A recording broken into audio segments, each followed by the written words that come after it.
अस्सलामुअलैकुम। तो आज आपके लिए मैं दूसरा पार्ट लेके आया हूँ सीएसएस के कोर्स का, जो कि इनलाइन सीएसएस के बारे में है। सीएसएस का जो पहला टाइप है वो है इनलाइन सीएसएस। आज हम इनलाइन स्टाइलिंग के बारे में पढ़ेंगे, इसकी थ्योरी पढ़ेंगे, इसका जो सिंटैक्स है उसके बारे में पढ़ेंगे और उसके बाद इसको हम कोड में इम्प्लीमेंट करेंगे, फिर उसको हम रन करेंगे।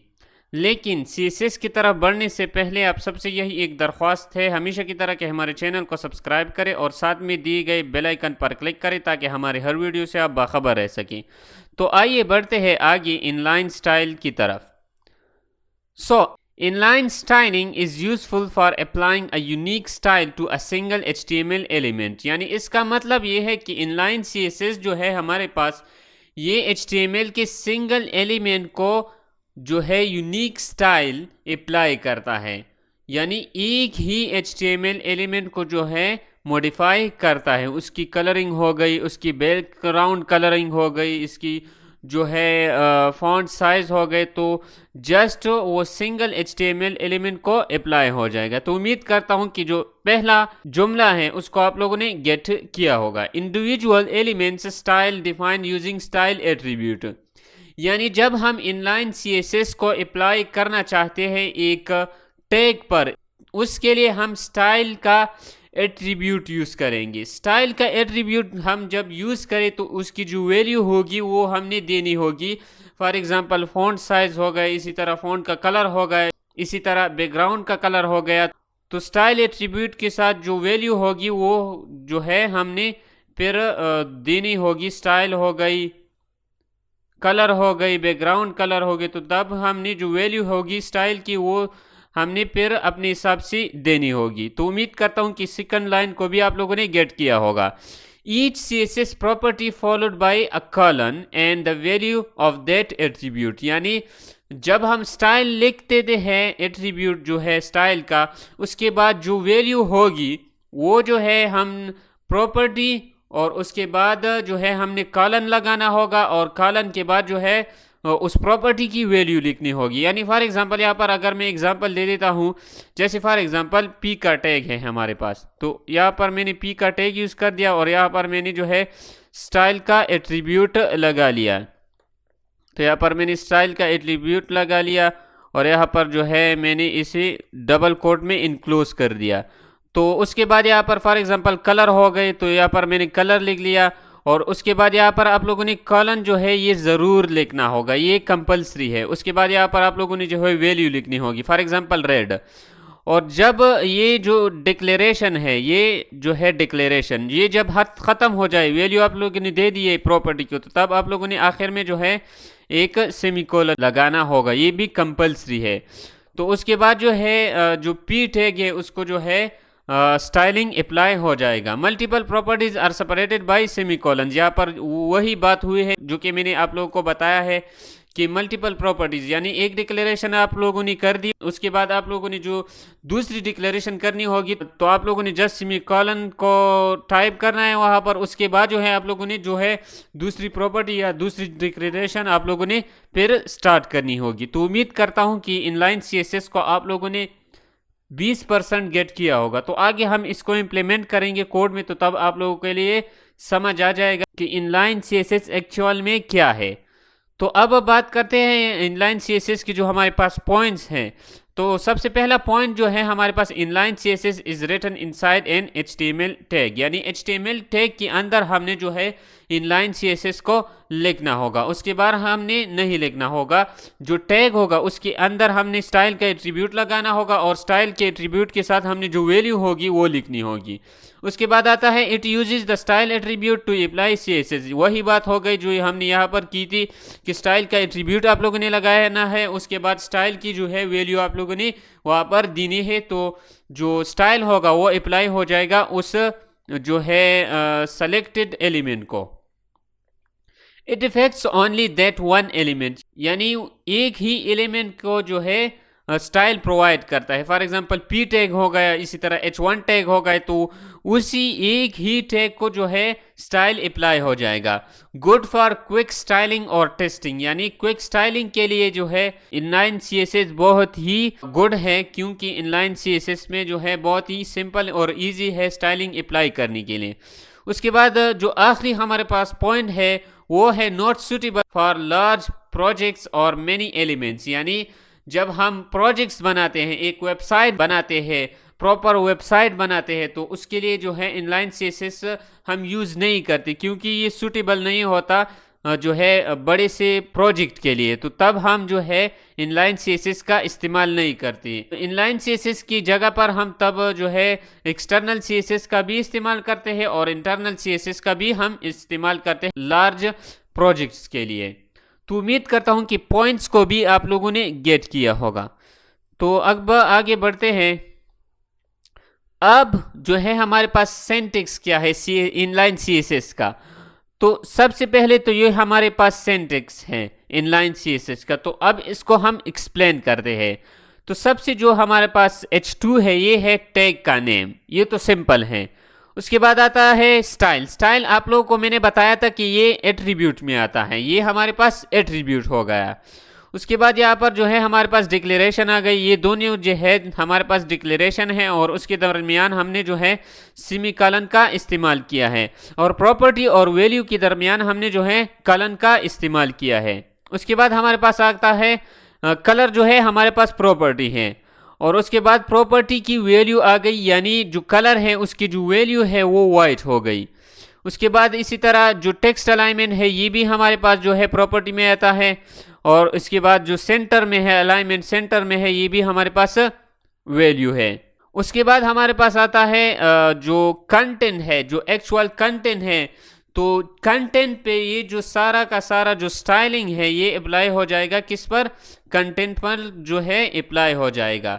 उसके बाद हमारे पास जो आता है H2 का टैग, यानी इसको क्लोज कर दिए। तो उम्मीद करता हूं कि इसको आप लोगों ने गेट किया होगा। तो अब जो है यहाँ पर कुछ पॉइंट मैंने लिखे हैं, जैसे फॉर एग्जांपल मल्टीपल प्रॉपर्टीज जो है you can write more than one property by separating them with semicolons. वही बात आ गई, यानी आप लोगों ने अगर मल्टीपल प्रॉपर्टी लिखनी होगी तो उसके लिए आप लोगों ने सेमीकोलन का यूज़ करना होगा। तो जब आप सेमीकोलन वहाँ पर राइट कर देते हैं तो जो एक प्रॉपर्टी है वो सेपरेट हो जाएगी दूसरी प्रॉपर्टी से, तो तब आप लोग जो है दूसरी प्रॉपर्टी को भी शुरू कर सकते हैं, वहाँ से आप लोग वो दूसरी प्रॉपर्टी को भी लिख सकते हो। Affects only one element, the style is applied only to that specific tag, not to other similar tags। यानी जिस टैग में आप लोगों ने जो स्टाइल लिखी हो तो वो उसी टैग को अप्लाई हो जाएगा, और टैग्स को वो स्टाइलिंग जो है वो अप्लाई नहीं होगी। तो उम्मीद करता हूं कि जो इनलाइन CSS का सिंटैक्स है वो आप लोगों ने गेट किया होगा। इसमें कोई भी मुश्किल नहीं है, ये हम पिछले जो लेक्चर्स थे HTML का कोर्स था उसमें भी हमने किया है, तो इसमें कोई भी जो है रॉकेट साइंस नहीं है। और एक बात आप लोगों को मैं बताना भूल गया था, पिछले लेक्चर में भी आप लोगों को मैं बताना भूल गया था कि मैंने जो है जो नोट्स है CSS के कोर्स की, वो मैंने डिस्क्रिप्शन में उसका लिंक मैंने दिया है, वहाँ से आप लोग वो नोट्स को डाउनलोड कर सकते हो। तो अब आगे बढ़ते हैं जो इनलाइन CSS का हमारे पास एग्जाम्पल है, एक सिंपल एग्जाम्पल उसकी तरफ। सबसे पहले जो इनलाइन CSS है वो तो ऑब्वियसली हम बॉडी में लिखेंगे, बॉडी को आखिर में क्लोज कर देते हैं। उसके बाद H1 का टैग आ गया, उसके बाद स्टाइल का एट्रीब्यूट आ गया, और उसके बाद हमारे पास ये जो है हमारे पास वैल्यू आ गई, और उसमें जो है कलर प्रॉपर्टी हो गई, और ब्लू जो है हमारे पास जो है ये वैल्यू हो गई। तो जो है ये टेक्स्ट जो हमें तब शो होंगे, तो ये टेक्स्ट जो है कलर इसका ब्लू होगा, और अलाइनमेंट जो है उसकी जो है सेंटर में होगी, यानी ये टेक्स्ट जो है ब्लू कलर में शो होंगे और सेंटर में शो होगी एक वेब पेज पर। उसके बाद हमारे पास पैराग्राफ का टैग आ गया। पैराग्राफ का टैग जो है स्टाइलिंग हो गई, स्टाइल का एट्रीब्यूट हो गया। उसके बाद यहाँ पर डिक्लेरेशन कर दी, फ़ॉन्ट का साइज 18 पिक्सल होगा और कलर जो है उसका ग्रीन होगा। तो ये जो है जो this is green and 18 pixel size text, यानी ये जो है, ये जो कंटेंट है, ये इसका जो साइज है वो 18 पिक्सल होगा और ग्रीन कलर इसका होगा। उसके बाद यहाँ पर बटन को भी आप लोग स्टाइलिंग जो है अप्लाई कर सकते हो। जैसे यहाँ पर आप लोगों ने जो है सबसे पहले एट्रीब्यूट लिखना होगा स्टाइल का, उसके बाद यहाँ पर आप लोगों ने जो है प्रॉपर्टी और जो है वैल्यू उसकी देनी होगी। तो बैकग्राउंड कलर जो है बटन का वो ऑरेंज हो जाएगा और उसके बाद जो है कलर जो है वो वाइट हो जाएगा, यानी जो क्लिक मी है, जो कंटेंट है, उसका कलर जो है वो वाइट हो जाएगा। उसके बाद बटन को क्लोज कर दिया। तो उम्मीद करता हूं कि इनलाइन सीएसएस का जो हमारे पास एग्जाम्पल है उसको आप लोगों ने गेट किया होगा। तो उम्मीद करता हूं आपको कोई भी मसला नहीं होगा। तो अब आगे बढ़ते हैं, जो हमारे पास प्रैक्टिकल वर्क है इसको हम अप्लाई करते हैं वीएस कोड में। तो इसको मैं डिस्कार्ड कर देता हूं यहाँ से, और सबसे पहले यहाँ पर मैं एक जो हूँ फाइल फोल्डर बना देता हूँ और फोल्डर को मैं नाम दे देता हूँ CSS फाइल्स। इसको मैंने नाम दिया और अब हम इसमें जो है, इस फोल्डर में जो है हम CSS के फाइल्स सेव करेंगे। तो यहाँ पर मैं VS कोड को लगा देता हूँ और VS कोड को लगाने के बाद यहाँ पर मैं इस पर क्लिक कर देता हूँ और यहाँ से मैं वो जो फोल्डर हमने सेव की होगी उसको मैं यहाँ से सेलेक्ट कर देता हूँ। तो यहाँ से मैंने इस फोल्डर को सेलेक्ट कर दिया और यहाँ पर मैं लिख देता हूँ कि इनलाइन स्टाइलिंग .html। यहाँ पर आप लोग सोच रहे होंगे कि आपने HTML क्यों लिखा, यहाँ पर तो CSS होना चाहिए था, क्योंकि हम तो CSS के बारे में बात कर रहे हैं।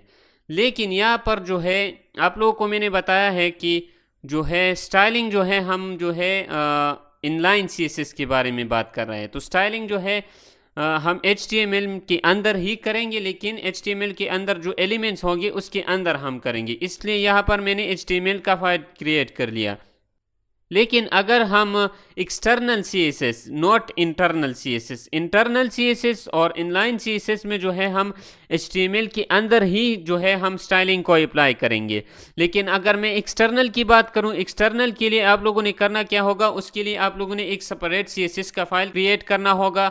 उसमें जो है आप लोगों ने सारा का सारा CSS स्टाइलिंग लिखनी होगी और उसके बाद आप लोगों ने वो फाइल जो है HTML के फाइल के साथ आप लोगों ने जो है कनेक्ट करना होगा। तो इंटरनल और इनलाइन CSS जो है हम HTML के अंदर अप्लाई करेंगे और जो एक्सटर्नल CSS है वो जो है HTML फाइल के बाहर हम जो है अप्लाई करेंगे। उसके बाद उन दोनों HTML और CSS फाइल को हम तब फिर कनेक्ट करेंगे ताकि वो जो स्टाइलिंग है वो अप्लाई हो जाए।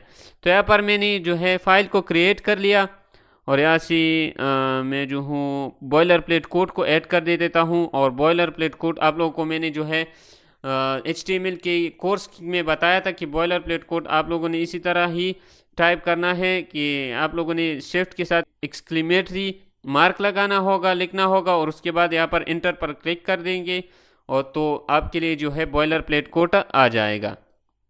तो ये तो आसान बात है। और अगर आप लोगों ने वो वाला जो कोर्स है HTML का वो आप लोगों ने अगर नहीं देखा होगा तो आप लोग वो देख सकते हो, उसका लिंक मैं डिस्क्रिप्शन में दे दूंगा। तो ऐसे मैं टाइटल को चेंज कर देता हूँ इनलाइन स्टाइलिंग। तो यहाँ पर मैंने इनलाइन स्टाइलिंग दे दिया जो टाइटल है।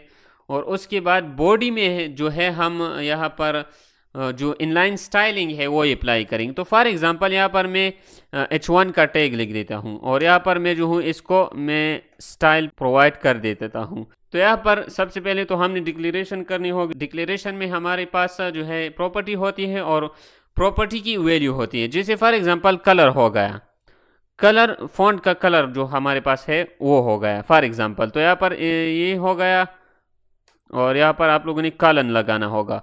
उसके बाद यहाँ पर आप लोगों ने जो है फॉर एग्जांपल मैं ब्लू करना चाहता हूँ तो यहाँ पर मैंने ब्लू लिख दिया। उसके बाद ये डिक्लेरेशन जो आप लोगों ने जो एंड करने के लिए वो जो है सेमीकोलन का यूज़ करना है। उसके बाद आप लोगों ने दूसरी डिक्लेरेशन को स्टार्ट करना है। तो उसके बाद यहाँ पर जो है आप लोगों ने बैकग्राउंड कलर को सेलेक्ट करना होगा और उसके बाद यहाँ पर आप लोगों ने लिखना होगा, जैसे फॉर एग्जांपल मैं जो हूँ एक्वा का कलर देना चाहता हूँ तो यहाँ पर एक्वा का कलर दे दिया। और उसके बाद यहाँ पर मैंने इसे क्लोज कर दिया और यहाँ पर H1 के टैग के अंदर मैंने लिख लिया दिस इज H1 हेडिंग, ये मैंने लिख दिया और इसको मैं सेव कर दे देता हूँ और उसके बाद यहाँ पर गो लाइव पर मैं क्लिक कर देता हूँ ताकि ये रन हो जाए। तो यहाँ पर आप लोग देख सकते हो कि जो हमारे पास टेक्स्ट है उसका कलर जो है ब्लू हो चुका है और बैकग्राउंड कलर जो है उसका जो है एक्वा कलर हो चुका है। तो उम्मीद करता हूँ कि इसमें कोई भी मुश्किल नहीं है। तो अब एक दूसरा एग्जांपल आप लोगों को मैं दे देता हूँ। यहाँ पर फॉर एग्जांपल पी का टैग मैंने यूज़ कर दिया और यहाँ पर आप लोगों ने जो है स्टाइल का एट्रीब्यूट यूज़ कर लिया। तो यहाँ पर फॉर एग्जांपल जो फ़ॉन्ट का साइज़ है वो मैं इंक्रीज़ करना चाहता हूँ। तो फ़ॉन्ट का साइज़ मैंने फॉर एग्जांपल 50 px दे दिया। उसके बाद इसे मैं क्लोज कर दे देता हूँ और यहाँ पर मैं लिख देता हूँ दिस इज़ अ पैराग्राफ। तो यहाँ पर मैंने ये लिख दिया और इसको सेव कर दिया। सेव करने के बाद यहाँ पर जो पैराग्राफ का साइज़ है वो इंक्रीज़ हो चुका है। तो उम्मीद करता हूँ कि इसको भी आप लोगों ने गेट किया होगा। तो यहाँ पर एक और एग्जांपल मैं दे देता हूँ, जैसे फॉर एग्जांपल इमेज का जो हमारे पास टैग होता है उसकी बारे में। तो यहाँ पर आप लोगों ने जो है फर्स्ट ऑफ ऑल तो आप लोगों ने जो है इमेज को इंसर्ट करना होगा एक वेब पेज पर। उसके लिए हमने HTML के कोर्स में एक एट्रीब्यूट पढ़ा था जो कि SRC का एट्रीब्यूट था। तो ये हमने यूज़ कर लिया। उसके बाद यहाँ पर आप लोगों ने जो है जो पिक्चर है वो ऐड करनी है, लेकिन पिक्चर यहाँ पर ऐड नहीं होगा। क्यों? क्योंकि आप लोगों को मैंने HTML के कोर्स में बताया था कि पिक्चर को ऐड करने के लिए सबसे पहले तो आप लोगों ने जो है CSS का जो फाइल जहाँ पर आप लोगों ने सेव किया होगा वहाँ पर आप लोगों ने वो पिक्चर को आप लोगों ने जो है सेव करना होगा, यानी वहाँ पर आप लोगों ने जो है उस पिक्चर को पेस्ट करना होगा। तो यहाँ पर मैंने इस पिक्चर को पेस्ट कर लिया और इसका जो नाम है वो नेचर है और JPEG है इसका टाइप जो है। तो यहाँ पर मैं दोबारा VS कोड जाता हूँ और यहाँ पर मैं लिख देता हूँ नेचर। तो यहाँ पर जो है डायरेक्टली ऑटोमेटिकली जो पिक्चर है वो आ चुका है। तो इसको इसके बाद यहाँ पर मैं इस पिक्चर पे स्टाइलिंग अप्लाई करता हूँ। तो यहाँ पर स्टाइलिंग का जो एट्रीब्यूट है वो यूज़ कर लिया हमने। उसके बाद यहाँ पर मैंने लिख दिया बॉर्डर। बॉर्डर जो है मैं रखना चाहता हूँ फॉर एग्ज़ाम्पल 20 px। तो 20 px मैंने दे दिया। उसके बाद जो हूँ यहाँ पर मैं इसका जो विड्थ है यहाँ पर मैं विड्थ दे देता हूँ और विड्थ जो हूँ यहाँ पर मैं फॉर एग्ज़ाम्पल 30 दे देता हूँ px। और उसके बाद इसका जो हाइट है वो भी मैं यहाँ पर दे देता हूँ। यहाँ पर हाइट मैंने दिया और हाइट जो है ये भी मैं 20 दे देता हूँ, सॉरी 30 दे देता हूँ। तो यहाँ पर मैंने इसे 30 दे दिया और इसे क्लोज कर दिया और इसे रन कर दिया। यहाँ पर आप लोग देख सकते हो कि हमारे पास जो पिक्चर है वो आ चुका है, लेकिन बहुत ही छोटा है। इसका मैं जो हाइट और वेट है ये इसे मैं इंक्रीज़ कर दे देता हूँ। यहाँ पर मैं PS लिखना भूल गया था, तो यहाँ पर मैं इसी फॉर एग्ज़ाम्पल 200 कर दे देता हूँ और इसको भी मैं 200 कर दे देता हूँ और इसको मैंने सेव कर लिया। और यहाँ पर आप लोग देख सकते हो कि जो हमारे पास पिक्चर है वो उसका साइज़ जो है वो बड़ा हो चुका है। तो उम्मीद करता हूँ कि इस एग्ज़ाम्पल को भी आप लोगों ने गेट किया होगा। और इमेज जो हमारे पास टैग है इसका जो है क्लोजिंग टैग नहीं होता है क्योंकि ये सेल्फ क्लोजिंग टैग है। इसके बारे में भी हमने HTML के कोर्स में पढ़ा है, आप लोग वो वीडियोस देख सकते हो। तो ये तो हो गया तीसरा एग्जाम्पल। अब एक और एग्जाम्पल देखते हैं। जैसे फॉर एग्जाम्पल एक एग्जाम्पल है, जैसे कि फॉर एग्जाम्पल H4 का टैग हो गया। उसके बाद यहाँ पर स्टाइल का एट्रीब्यूट लगा लिया और उसके बाद जो है यहाँ पर जो फॉन्ट की फैमिली है वो हमने जो है सेलेक्ट करनी होगी और वो जो है मैं रखना चाहता हूँ for example times new Roman. तो ये हमने लिख लिया और इसको मैं क्लोज कर दे देता हूँ और यहाँ पर मैं लिख देता हूँ द H4 हेडिंग। तो ये मैंने लिख दिया, इसको मैं सेव कर दे देता हूँ और सेव करने के बाद आप लोग यहाँ पर देख सकते हो कि जो हमारे पास, और इसका मैं कलर भी चेंज कर दे देता हूँ। यहाँ पर मैं जो हूँ कलर दे देता हूँ और उसके बाद कलर जो हूँ मैं ब्राउन रखना चाहता हूँ। और उसके बाद यहाँ पर जो है फ़ॉन्ट का साइज़ मैंने लिख दिया, और फ़ॉन्ट का साइज़ मैंने लिख दिया फॉर एग्ज़ाम्पल 80 लिख दिया, और उसके बाद इसको px में मैंने लिख दिया। तो यहाँ पर मैंने इसे सेव कर दिया और जो साइज़ है वो इंक्रीज़ हो चुका है। तो उम्मीद करता हूँ कि जो इनलाइन CSS है उसको आप लोगों ने गेट किया होगा। इसमें कोई भी रॉकेट साइंस नहीं है, ये बहुत ही सिंपल है। यहाँ पर आप लोग देख सकते हो कि यहाँ पर मैंने जो है कोई भी मुश्किल एग्जांपल नहीं दिया है, आप लोग ये इसको देख सकते हो, और बहुत ही सिंपल है, इसमें कोई भी रॉकेट साइंस नहीं। और इसको आप लोगों ने जो है घर में अपने लैपटॉप में आप लोगों ने इसको जो है राइट करना है, और उसके बाद आप लोगों ने इसको रन करना है ताकि आप लोगों को सही तरीके से समझ आ जाए। प्रैक्टिस बहुत ही ज़रूरी है। CSS के कोर्स के लिए आप लोगों ने बहुत ही प्रैक्टिस करनी होगी। सिर्फ CSS नहीं, बल्कि अगर आप और कोर्स सीखना चाहते हैं तो उसके लिए भी जो है प्रैक्टिस का करना बहुत ही ज़रूरी है। तो उम्मीद करता हूँ कि आज की वीडियो को आप लोगों ने गेट किया होगा, और जो नोट्स है उसका लिंक भी मैंने डिस्क्रिप्शन में दे दिया है, वहाँ से वो नोट्स जो है आप लोग डाउनलोड कर सकते हो। और जो पिछला लेक्चर था पार्ट 1 जो था इंट्रोडक्शन टू CSS, उसका लिंक भी मैंने डिस्क्रिप्शन में दे दिया है। और जो HTML का कोर्स है उसका प्लेलिस्ट का लिंक भी मैंने डिस्क्रिप्शन में दे दिया है, वहाँ से आप लोग वो वीडियोस देख सकते हो। तो आज के लिए बस इतना ही, और आखिर में आप सबसे यही एक दरख्वास्त है हमेशा की तरह कि हमारे चैनल को सब्सक्राइब करें और साथ में दी गई बेल आइकन पर क्लिक करें ताकि हमारी हर वीडियो से आप बाखबर रह सकें। तो आज के लिए बस इतना ही, मिलते हैं अगली वीडियो में तीसरी पार्ट के साथ। तब तक के लिए मुझे दीजिए इजाज़त। अल्लाह हाफिज़।